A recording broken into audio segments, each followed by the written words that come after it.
Olá, seja muito bem-vindo, muito bem-vinda ao nosso 8º encontro dessa série aqui no Bíblia Fácil, As Cartas de Amor. Estamos estudando a mensagem de Deus retratada ali através da inspiração nas palavras do apóstolo João, a palavra de Deus escrita nas suas 3 cartas. Também estamos vendo o relacionamento entre as cartas de João e o Evangelho de João, já que o Evangelho foi escrito primeiro, depois as cartas logo em seguida, e eles têm ali assuntos que estão muito ligados. Mas antes da gente entrar no nosso estudo de hoje, eu quero oferecer para você um presente. O presente é esse aqui, o estudo Jesus Restaurador da Vida. Nesse estudo, você vai encontrar 20 temas, 20 lições que vão te ajudar a se aprofundar no texto bíblico e mais do que isso, tem material extra, tem vídeos, tem um monte de coisa para você se aprofundar na palavra de Deus, poder ter mais segurança no que você crê e, além disso, poder conversar com as outras pessoas, falar de Cristo para outras pessoas, dar o seu testemunho para outras pessoas baseado na palavra de Deus. Você pode ter esse material pedindo de graça através do telefone 0 operadora 12 21 27 31 21. Nesse número você vai conversar com a nossa equipe no horário comercial, vai fazer um breve cadastro e então nós vamos enviar para sua casa de graça, é um presente, vai de graça para sua casa pelos correios. Você também pode entrar agora em biblia.com.br. Nesse endereço você vai fazer o seu próprio cadastro, Você procura a imagem desse estudo lá no site, clica nela, quando abrir o formulário você preenche, envia para a gente e é só aguardar, porque nós vamos enviar pelo correio para a sua casa esse presente. Tem também esse WhatsApp que está aparecendo aqui na tela. Você manda uma mensagem, a gente te responde com um link, você clica no link, faz o seu cadastro, e aí é só esperar que o nosso presente chega na sua casa. Esse presente vai para você por causa dos Anjos da Esperança, a quem a gente agradece muito. Então, pede o teu presente, porque eu quero enviar para que você possa estudar mais a Bíblia. Agora nós vamos orar para poder começarmos a estudar a Palavra de Deus. Se você puder, feche os seus olhos. Querido Pai, estamos mais uma vez aqui prontos para começar o nosso estudo semanal da Bíblia. Nós vamos continuar a nossa série Cartas de Amor. Vamos estudar agora 2 versículos da primeira carta de João. Pedimos que o Senhor ilumine a nossa mente para que possamos entender a Tua Palavra, em nome de Jesus. Amém. Conseguiu pegar a tua Bíblia aí? Eu já te falei algumas vezes, vou te sugerir mais uma vez que você, além da sua Bíblia, tenha também uma caneta e um bloquinho de anotações aí para você, enquanto vai estudando a Bíblia comigo, e anotando alguma coisa, alguma ideia que vem na sua cabeça. Eu gosto muito de ir riscando a minha Bíblia aqui, marcando. Eu tenho algumas canetas de cores diferentes para ir fazendo aqui diferenciação dos assuntos, dos versículos. Eu acho que fica muito didático, E eu, particularmente, eu gosto de olhar para a minha Bíblia e perceber aqui as anotações que eu fiz, as marcações que eu fiz. Mas se você não quer riscar a sua Bíblia, não tem problema algum, tá bom? Você faz num bloquinho aí ao lado, num pedaço de papel, para depois você ir revisando. Quem sabe você quer lembrar de alguma coisa que a gente falou aqui, você olha lá nas suas anotações. Então pega a tua Bíblia e nós vamos ler 2 versículos da primeira carta de João. 1 João capítulo 2, versículos 28 e 29. Embora sejam apenas 2 versículos, existe uma riqueza nesses 2 versículos que nós precisamos adquirir.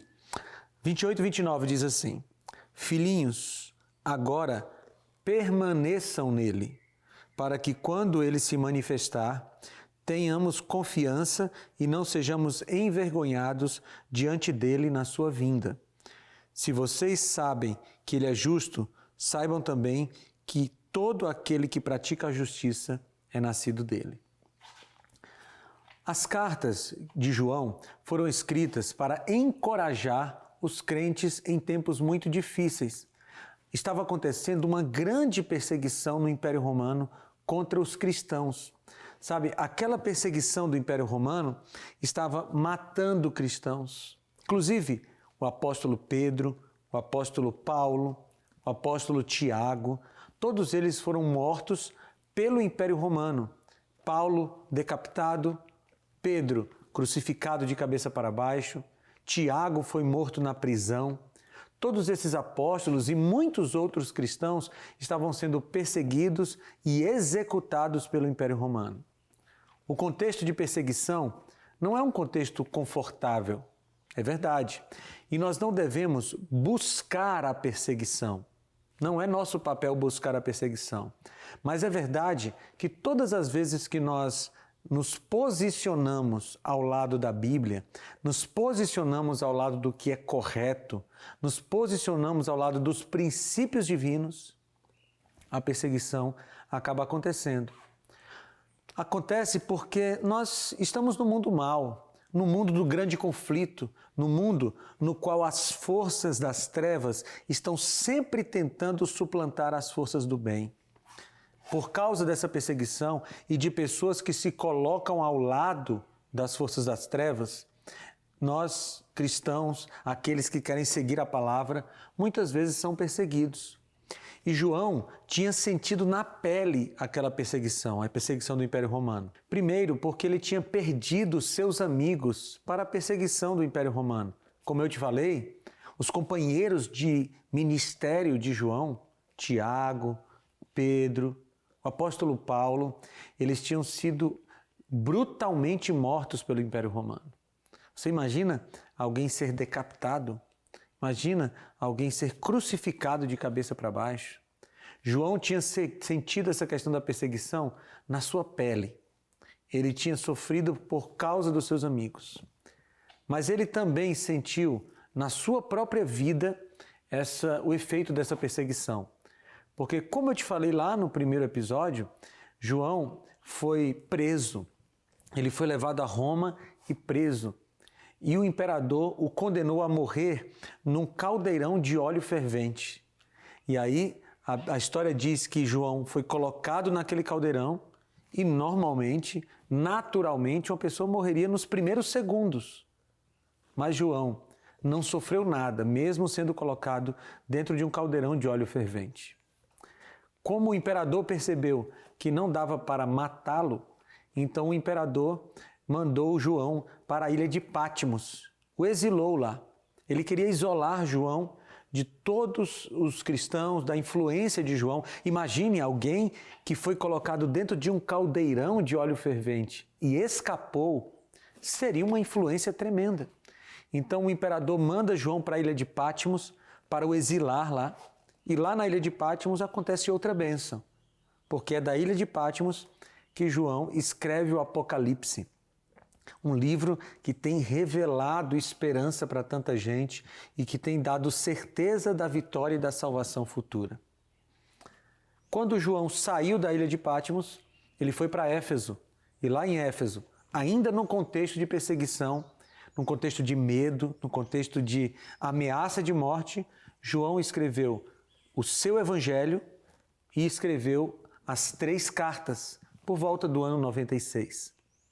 Então João sabia muito bem o que significa ser perseguido. Depois de tudo isso, ele sabia também o que significava permanecer. E é por isso que João escreveu esses textos, esses 2 versículos que nós lemos no início. E ele diz, agora permaneçam nele. Permanecer é um verbo essencial para a vida cristã. Essencial. O cristianismo não existe, ou não existirá, pelo menos na sua vida, se esse verbo não estiver sempre sendo conjugado no presente. Permaneço, permaneço, permaneço. Agora, permanecer em quem? Permanecer em Cristo. João fala aqui, permaneçam nele. Permaneçam em Jesus. Permanecer pressupõe ingressar. Ninguém pode permanecer em um movimento no qual não ingressou, não é? Então, o primeiro ponto é que você precisa ingressar no cristianismo, ingressar no movimento de Cristo para que você possa permanecer. E talvez eu esteja falando com alguém nesse momento que ainda não ingressou no movimento de Cristo. Você ainda não é de Cristo, você ainda não se converteu, ou em algum momento você foi cristão, você pertenceu a Cristo, mas abandonou a Jesus, saiu dos seus caminhos, em algum momento você deixou de ser cristão. O convite do permanecer também é para você ingressar. Se você nunca foi um cristão, mas tem acompanhado a TV Novo Tempo, tem me acompanhado aqui no Bíblia Fácil, eu convido a você a ingressar no cristianismo e nós podemos ajudar você. Eu convido você a ir a uma das nossas igrejas adventistas do sétimo dia. Você pode encontrar a mais perto da sua casa no site encontreumaigreja.com.br. Está aparecendo aqui para você. encontreumaigreja.com.br. Você procura uma igreja, vai lá e diz que você é meu convidado. O pastor Felipe Amorim, da TV Novo Tempo, me convidou para eu vir aqui e eles vão te receber. É preciso ingressar no cristianismo. É preciso começar. Mas não só começar. Você precisa também resistir. Permanecer envolve resistir. E resistir a quê? Como João, resistir às perseguições. Resistir àquelas pessoas que falam mal de você porque você decidiu entregar a vida a Cristo. E não se engane, quando você decidir entregar a vida a Cristo de maneira real, algumas pessoas falarão mal de você. Talvez você seja perseguido. Mas o próprio Jesus falou, bem-aventurados, felizes, vocês serão quando forem perseguidos em meu nome. Então, permanecer pressupõe resistir. Resistir. Resista. Resista à perseguição. Resista ao sofrimento. Em momento nenhum da palavra de Deus há a promessa de que se você se tornar um cristão, você não vai ter problemas. Aliás, a promessa de que se você adorar alguém, você terá uma vida fácil, essa promessa foi feita, sim, mas não por Jesus. Essa promessa foi feita pelo diabo. Quem promete vida fácil, caso você o adore, não é Jesus, é o diabo. Então você precisa resistir, permanecer a resistir, resistir às dificuldades. Os problemas vão chegar na sua vida. Problemas financeiros, problemas emocionais, problemas de saúde física, problemas familiares, quem sabe uma crise no seu casamento. Tudo isso pode chegar, porque nós vivemos num mundo de pecado. Mas quem está em Cristo precisa resistir. Permanecer significa resistir. Só que João dá uma outra dica aqui no seu texto, porque ele diz que nós devemos permanecer nele para que, quando ele se manifestar, tenhamos confiança. E ele, inclusive, fala de novo aqui, não sejamos envergonhados diante dele na sua vinda. João dá aqui o prazo da permanência. E qual é o prazo da permanência? É permanecer até que ele venha. Permanecer até que Jesus apareça nas nuvens dos céus e nós sejamos finalmente transformados e levados para viver os 1000 anos nos céus, segundo Apocalipse 20, e depois a eternidade na nova terra. Permanecer até que Cristo venha. Existem duas palavras no verso 29 que são muito importantes para a gente entender como a gente permanece. A primeira palavra, em grego, é a palavra oida, que significa um conhecimento intuitivo, um conhecimento teórico. E a segunda palavra é a palavra gnosko, do grego também, que significa conhecimento adquirido pela experiência, pela prática. Ou seja, aqui João está tentando nos ensinar que para permanecer nós precisamos do conhecimento teórico de Deus e precisamos do conhecimento prático de Deus, a união dessas duas coisas. Como é que isso acontece? Isso acontece quando você estuda a palavra de Deus, todo dia, um pouquinho em oração, você vai conhecendo a teoria, você vai conhecendo o que Jesus quer de você, a vontade de Deus para as áreas da sua vida, para a sua área familiar, para a sua área física, para a sua área financeira. Ele vai revelando para você a sua vontade. Esse conhecimento teórico, ele precisa se unir ao conhecimento prático, ou seja, você pegar aquilo que Jesus te ensina e colocar isso no seu dia a dia. Entende? Colocar isso na sua vida familiar, nos seus relacionamentos, nos seus negócios. O cristianismo, queridos, ele precisa influenciar as suas decisões mais elementares, as suas decisões mais corriqueiras. É o que a gente chama tecnicamente de cosmovisão cristã. O que é uma cosmovisão cristã? É uma forma de ver o mundo a partir do cristianismo. São lentes pelas quais você vê o mundo. É ver o mundo a partir das lentes do cristianismo. E que lentes são essas? As lentes do cristianismo são a criação, a queda e a redenção.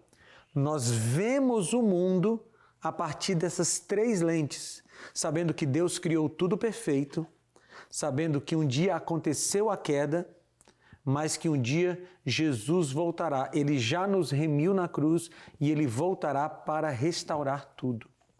Isso é ver a vida a partir do conhecimento de Deus, da cosmovisão cristã.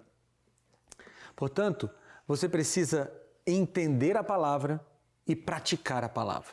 Se você só conhece a palavra, mas não pratica, isso não vale de nada. O próprio apóstolo Tiago diz, a fé sem obras é morta. Você precisa conhecer, sim.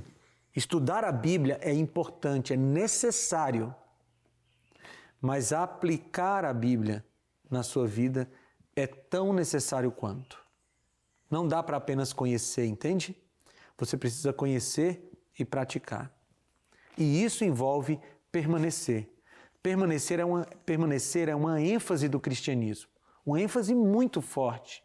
E você vai perceber que o que João fala aqui na sua carta sobre permanecer nele é apenas um desdobramento, uma retomada de uma ênfase que o próprio Jesus tem, o próprio Jesus falou e que ficou registrado no Evangelho de João, que a gente vai ver isso em seguida.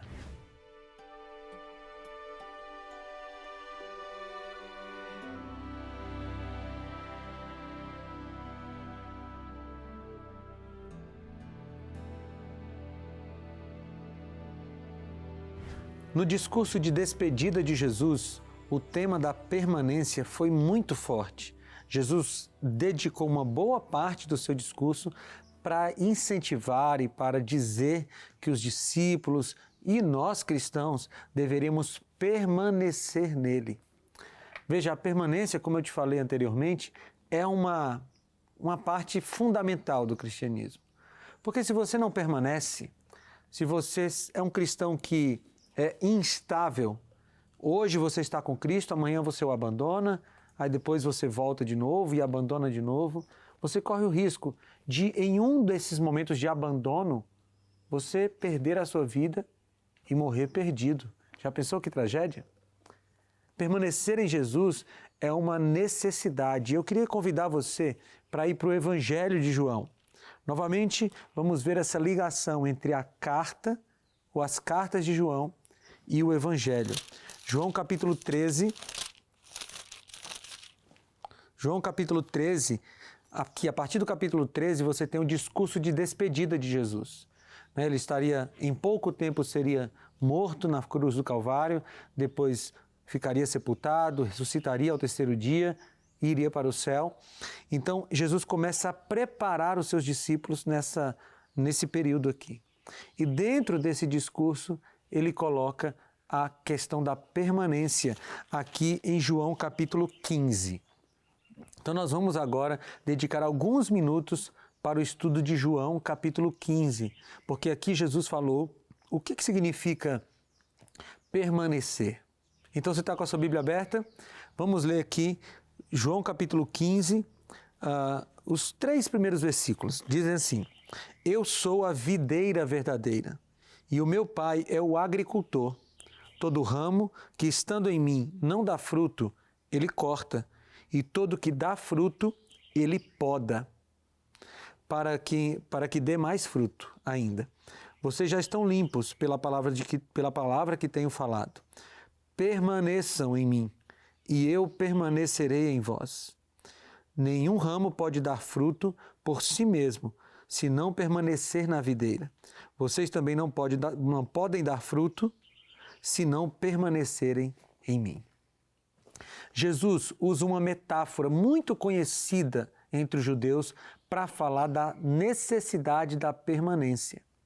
Jesus usa a figura da videira. E olha o que ele diz: eu sou a videira verdadeira. Por que ele está falando da videira verdadeira? Existia uma videira falsa ou uma outra metáfora usada a partir da videira? A videira era um símbolo de Israel. Israel usava essa árvore como um símbolo do seu povo, do povo de Deus, do povo escolhido por Deus. Nós vamos ver aqui alguns versículos do Antigo Testamento só para você visualizar essa utilização que o povo de Israel fazia, os judeus faziam, da videira como símbolo deles mesmos. Vamos lá para o primeiro texto, o Salmo 80. Vai lá no Salmo 80 e nós vamos ler dos versículos 8 a 16. Salmo 80. Deixa marcado aí na sua Bíblia, João capítulo 15, tá? Eu vou até marcar aqui na minha, ó. Vamos lá, Salmo 80, versículos 8 a 16. Diz assim, Salmo 80, 8 a 16. Do Egito trouxeste uma videira, se referindo ao povo de Israel que saiu lá do Egito.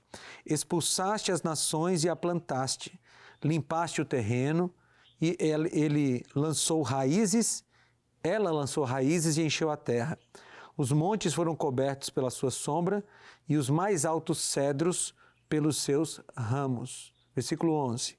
Seus ramos se estenderam até o mar e os seus brotos até o rio. Ou seja, existe aqui uma metáfora da videira, ou de Israel como sendo essa videira. E ele fala até aqui que Deus tirou essa videira lá do Egito. Então esse é o primeiro ponto, o primeiro exemplo de como Israel era comparado à videira. Vamos para o segundo agora? Isaías capítulo 5, versículos 1 a 7. Vai comigo lá para Isaías.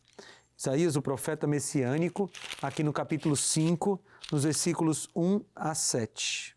Cantarei para o meu amigo o seu cântico. A respeito da sua vinha, meu amigo tinha uma vinha na encosta de uma fértil colina. Esse é o começo do canto. Ele cavou a terra, tirou as pedras e plantou as melhores videiras. Construiu uma torre de sentinela e também fez um tanque de prensar uvas. Ele esperava que desse uvas boas, mas só deu uvas azedas. Versículo 3. Agora, habitantes de Jerusalém e homens de Judá, julguem entre mim e a minha vinha. Que mais se poderia fazer por ela que eu não tenha feito? Então, porque só produziu uvas azedas, quando eu esperava uvas boas? Pois eu digo a vocês o que vou fazer com a minha vinha. Derrubarei a sua cerca para que ela seja transformada em pasto. Derrubarei o seu rumo para que seja pisoteada. Farei dela um terreno baldio, não será podada nem capinada. Espinheiros e ervas daninhas crescerão nela. Também ordenarei às nuvens que não derramem chuva sobre ela. Aqui, o próprio Deus está inspirando Isaías a escrever e usar essa metáfora da videira para o povo de Israel. Um último exemplo para você. Jeremias capítulo 5, de 9 a 11. Você pode avançar um pouquinho aí, é o próximo livro, Jeremias 5, de 9 a 11. Veja como a figura da videira era muito forte para o povo de Israel. Diz assim: Não devo eu castigá-los por isso? Pergunta o Senhor. Não devo eu vingar-me de uma outra nação como esta? Vão por entre as suas vinhas e destruam-nas, mas não acabem totalmente com elas. Cortem os seus ramos, pois elas não pertencem ao Senhor. Porque a comunidade de Israel é a comunidade de Judá, e a comunidade de Judá tem me traído, declara o Senhor. Então veja, no Antigo Testamento, os judeus acreditavam ou usavam a figura da videira para falar deles mesmos. Aí Jesus se apresenta como aquele que realmente é a videira. Porque o que se acreditava? Se acreditava que para ser salvo, alguém tinha que se unir ao povo de Israel, aos judeus. Ou seja, a videira verdadeira, ela seria Jesus. Por quê? Porque Jesus estava dizendo que o povo, aqueles que queriam ser salvos, não precisavam mais se unir ao povo de Israel. Ou seja, não precisava mais virar um judeu, se converter ao judaísmo para que alguém pudesse ser salvo. Em pouco tempo, mais precisamente no ano 34 da era cristã, o evangelho foi expandido para todas as pessoas, sem precisar que essas virem judeus. Jesus está então falando para os judeus e dizendo: eu sou a videira verdadeira. Ou seja, quem quer ser salvo tem que se unir a mim. Não tem que virar um judeu, mas tem que ser de Cristo. E aí, nesse contexto, ele diz: permaneçam em mim. Por que a gente deve permanecer? Volta comigo para João capítulo 15. Em João capítulo 15, Jesus apresenta pelo menos 4 motivos para você permanecer nele. E o primeiro motivo está em João capítulo 15, 4 e 5. Leia comigo, por favor. João 15, 4 e 5 diz assim: permaneçam em mim, e eu permanecerei em vocês. Nenhum ramo pode dar fruto por si mesmo, se não permanecer na videira. Vocês também não podem dar frutos, se não permanecerem em mim. Versículo 5. Eu sou a videira, vocês são os ramos. Se alguém permanecer em mim e eu nele, esse dará muito fruto. Mas sem mim vocês não podem fazer coisa alguma. Primeiro motivo para você permanecer em Cristo: você permanece para poder realizar. Você viu Jesus dizendo aqui: sem mim vocês não podem fazer coisa alguma. Porque ele está usando aqui a metáfora da videira e dos ramos. A videira é uma árvore, você sabe, e ela tem os seus ramos. Se você cortar um ramo da videira e colocá-lo separado da videira, ele vai ficar vivo por algum tempo. Mas assim que ele é cortado da videira, ele começa um processo de morte. O que Jesus está dizendo é que aqueles que se separam dele, aqueles ramos espirituais que se separam da videira verdadeira, que é Cristo, vão morrer espiritualmente. E como o ramo é literal, quando a pessoa se separa de Cristo, ela até parece que está viva por algum tempo, ela permanece viva espiritualmente por algum tempo, mas ela está num processo avançado de morte ou de amortecimento. Sem Jesus, a gente não pode fazer coisa alguma.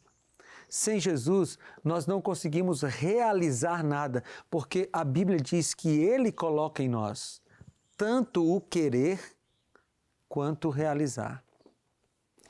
Eu sei que você tem aspirações espirituais. E aqui eu quero me concentrar na questão espiritual, porque o texto está falando de espiritualidade. Embora Jesus nos ajude na nossa vida de trabalho, Jesus nos ajude na nossa vida financeira, Jesus nos ajude na nossa vida física, mas essas áreas todas nós precisamos sempre ter uma dedicação, uma organização, e nós precisamos da ajuda de Cristo para que nessas áreas nós também tenhamos sucesso. Mas na área espiritual, de maneira mais específica, nós não conseguimos fazer nada se não for com Cristo. Sabe por quê? Porque através do Espírito Santo, Cristo nos leva a reconhecer o pecado. Através do Espírito Santo, Cristo nos leva a nos arrepender dos nossos pecados. Através do Espírito Santo, nós somos guiados para aceitar a Cristo como Salvador. E é o Espírito Santo que nos ajuda a desenvolver o fruto do Espírito. Na verdade, é o Espírito Santo em nós que desenvolve esse fruto. E na metáfora de João 15, diz que se nós nos separamos da videira, não tem como frutificar. Não tem como realizar nada espiritualmente. Todas as nossas vitórias espirituais são fruto da nossa ligação com Jesus. Porque uma religião não ligada a Cristo gera qualquer outra coisa, menos frutos espirituais. Então, o primeiro ponto, permanecer para realizar qualquer coisa espiritualmente.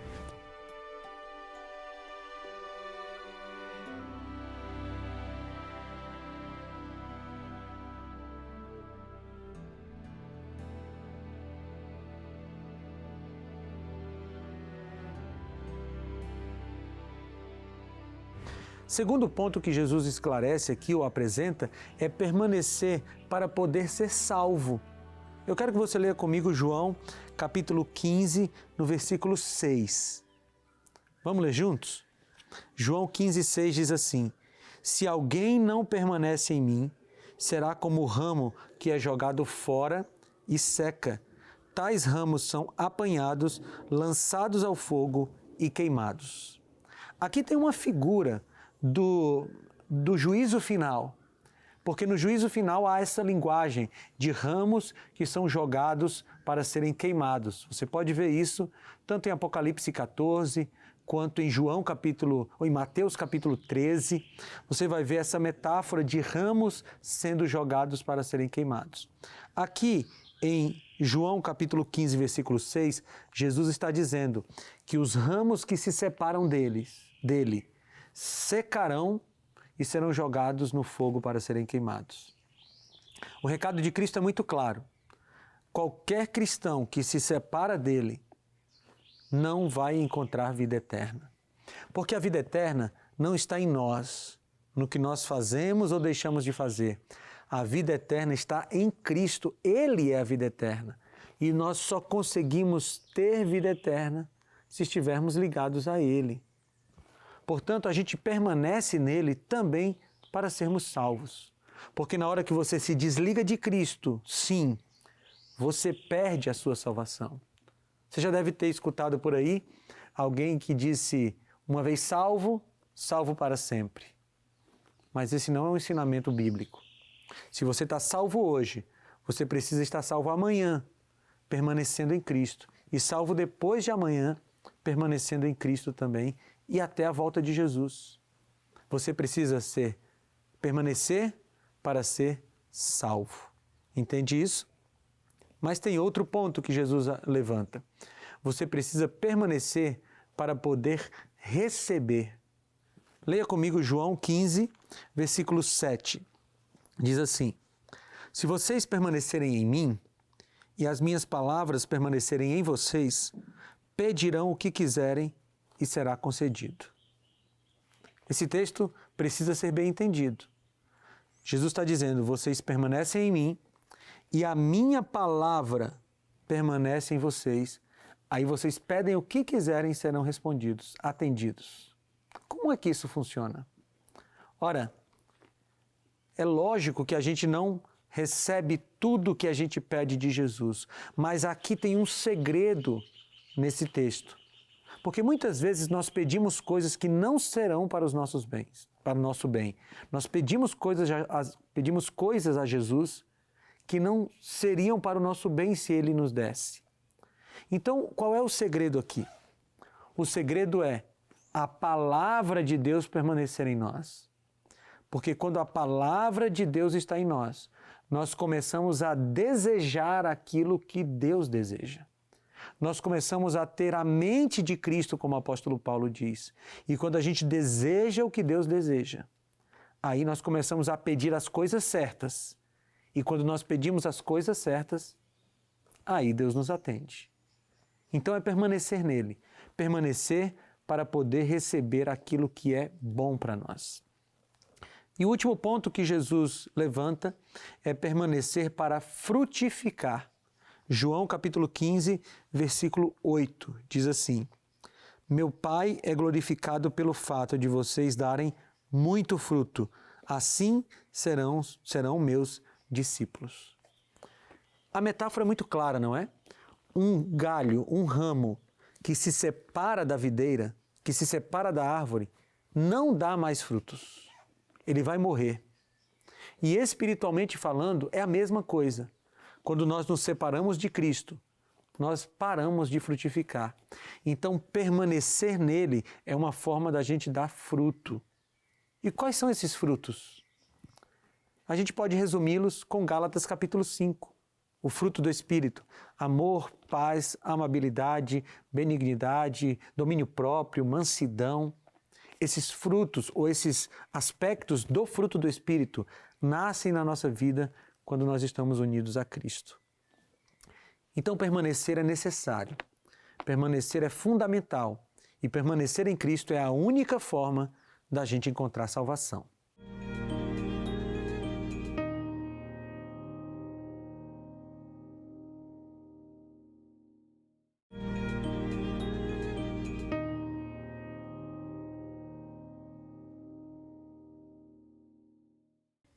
O que a gente aprende com todo esse discurso de Cristo e de João sobre permanecer? Você percebeu que é algo essencial, fundamental para o cristianismo permanecer. Mas algumas lições que eu gostaria de tirar aqui da experiência de João e da experiência de Jesus. Em primeiro lugar, eu gostaria de te dizer que tempos difíceis não são desculpas para deixar a Cristo. E a gente vê isso na experiência de João. Eu já descrevi para você no começo do programa que João foi preso, João foi colocado no caldeirão de óleo fervente, João foi exilado na ilha de Patmos, João depois foi perseguido, continuou sendo perseguido pela igreja, ou pelo Império Romano, que perseguia a igreja. João passou por muitos momentos difíceis. Mas nenhum desses momentos foi desculpa para que João abandonasse a Jesus. E, queridos, na nossa vida é a mesma coisa. Nós não podemos usar as nossas dificuldades para ser uma desculpa para abandonar Jesus. E algumas pessoas trabalham assim, né? Algumas pessoas estão na igreja quando tudo está bem, quando estão ganhando bênçãos, estão recebendo bênçãos de Deus, mas se em algum momento elas acham que as bênçãos acabaram, aí elas abandonam a Jesus.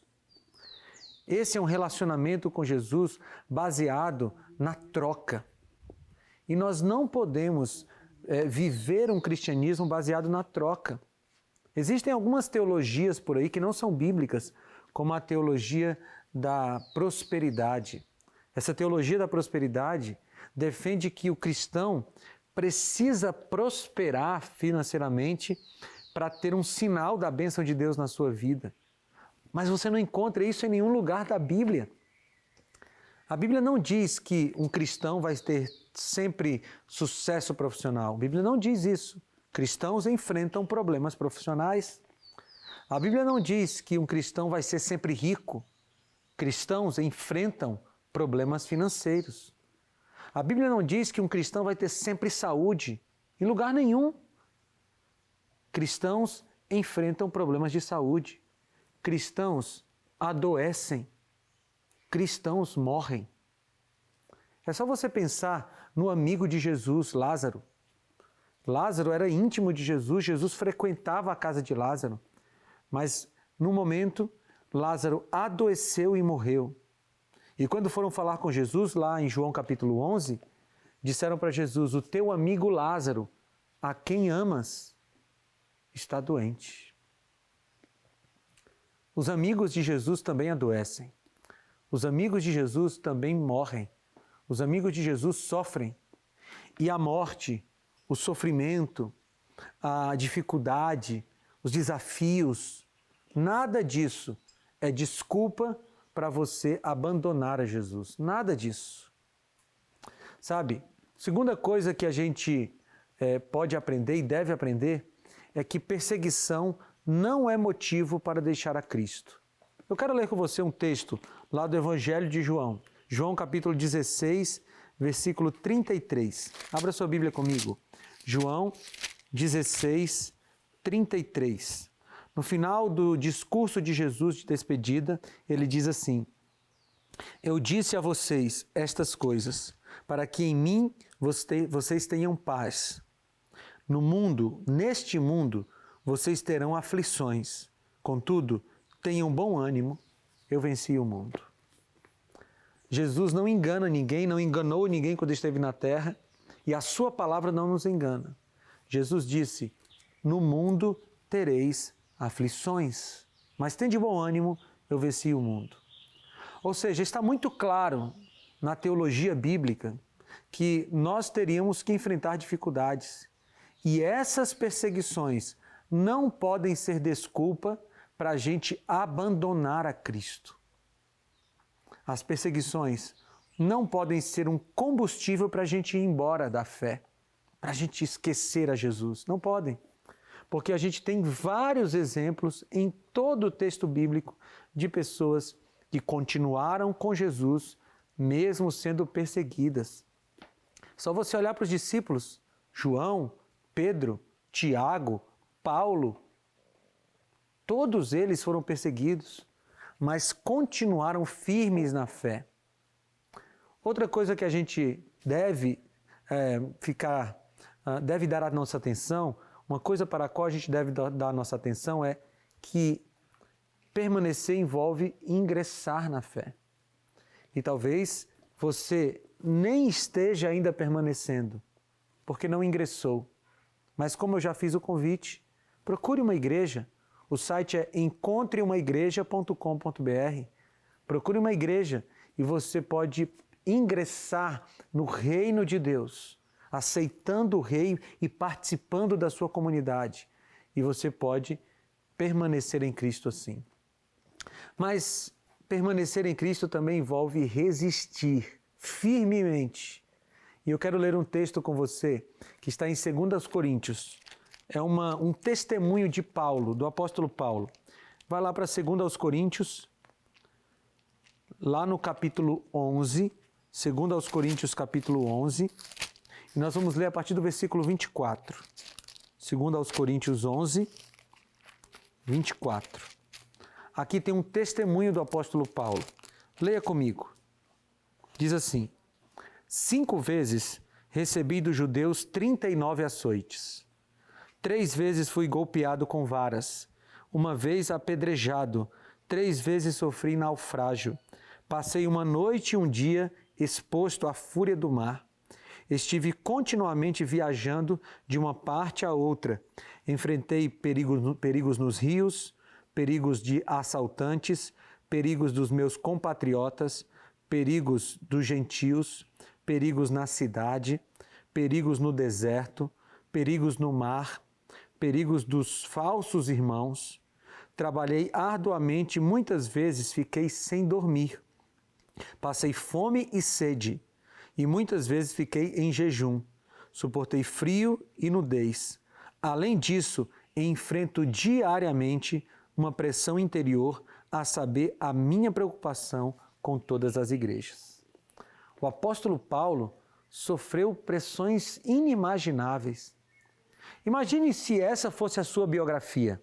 Você tinha uma vida confortável, tranquila, bem colocado socialmente, aí de repente você aceita Jesus, você se entrega a Jesus e você passa a ter uma vida como essa do apóstolo Paulo. Açoites, apedrejamento, naufrágio, perseguição, assaltos, traição, tudo isso depois que você aceitou a Jesus. Imagine se essa fosse a sua biografia. O que você faria? Sabe o que foi que o apóstolo Paulo fez? Ele permaneceu. Ele resistiu firme, porque ele tinha um propósito, ele sabia para onde tudo aquilo levaria. Ele sabia que fazia parte da sua jornada cristã os problemas. E ele não desistiu. Ele permaneceu. O apóstolo Paulo, o apóstolo João, o apóstolo Pedro, o próprio Jesus, todos eles são grandes exemplos de pessoas que permaneceram. Você quer ver Jesus? Jesus estava no Getsêmani. Ele estava sofrendo uma angústia tremenda. Ele estava na iminência de ter o pior momento da sua vida, que era a separação do Pai. Aquele momento foi tão difícil que ele chegou a orar, dizendo: Pai, se possível, passa de mim este cálice. Jesus poderia ter desistido. Se ele tivesse desistido, nós estaríamos completamente perdidos para sempre. Mas sabe o que foi que Jesus fez? Permaneceu, resistiu, não desistiu, dando exemplo para nós. O apóstolo Pedro ia ser crucificado de cabeça para baixo. Ele poderia fugir daquilo, poderia renunciar a Cristo, mas sabe o que foi que ele fez?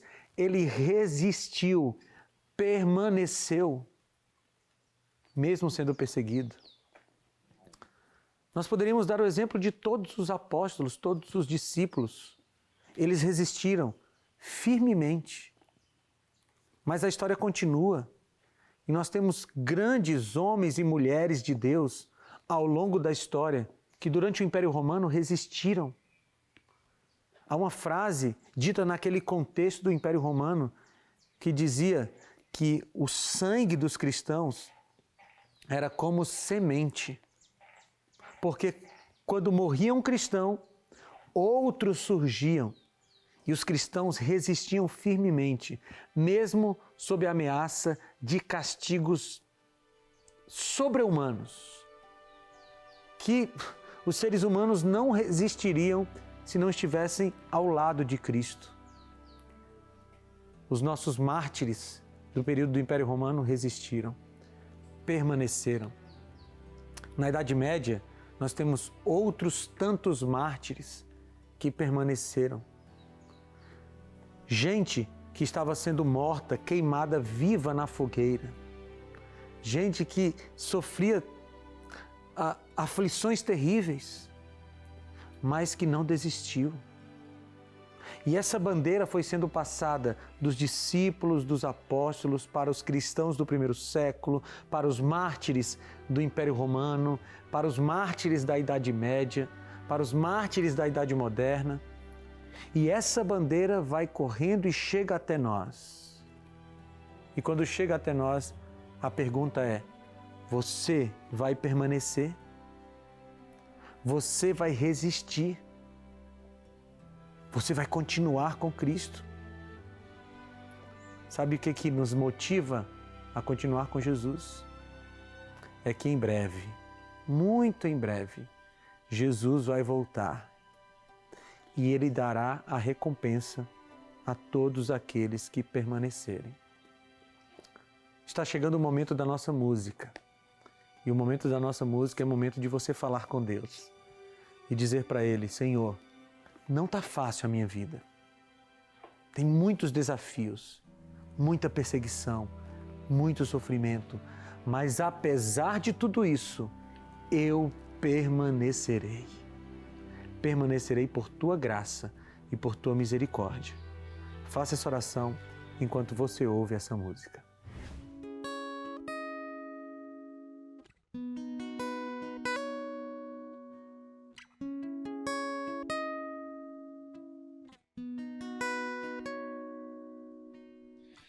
Queria ter mais que palavras para oferecer,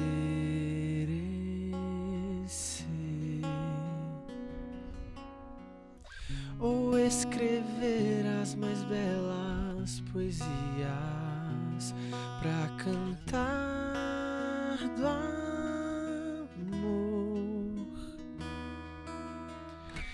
Queria ser mais do que sou só pra caber em mim a minha gratidão.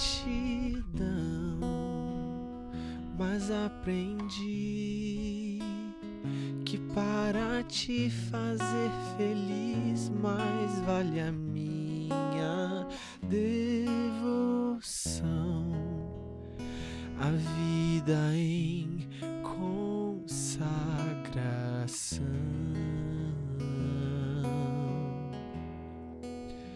Quando a música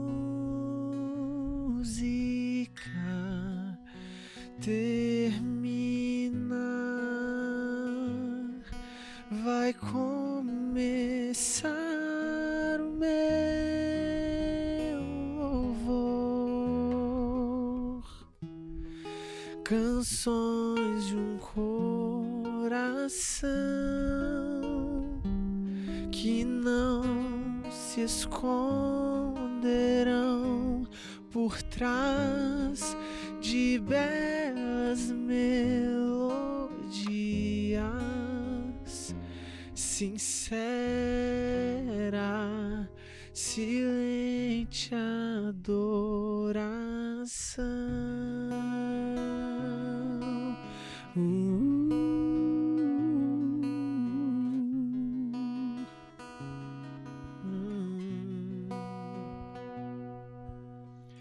Queria ter as mais belas escolhas pra viver o amor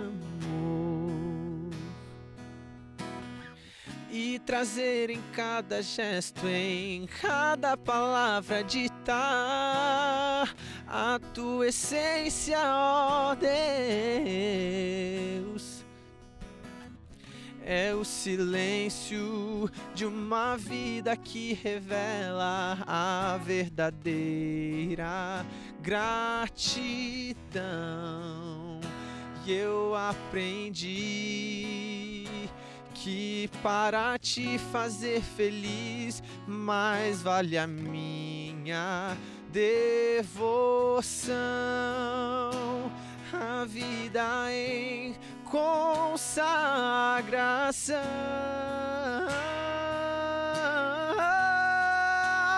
Quando a música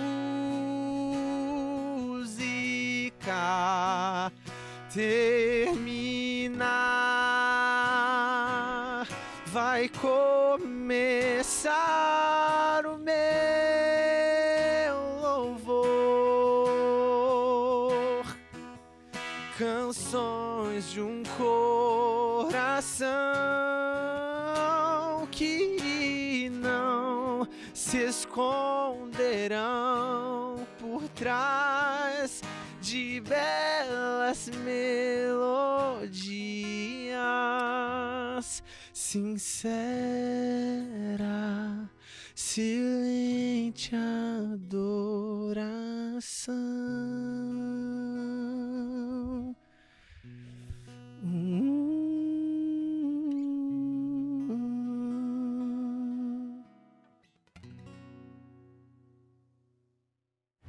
Esse é o desafio da vida. Eu volto lá para o início da nossa conversa, na primeira carta de João, no capítulo 2, nos versículos 28 e 29. Filhinhos, agora permaneçam nele, para que quando ele se manifestar, tenhamos confiança e não sejamos envergonhados diante dele na sua vinda.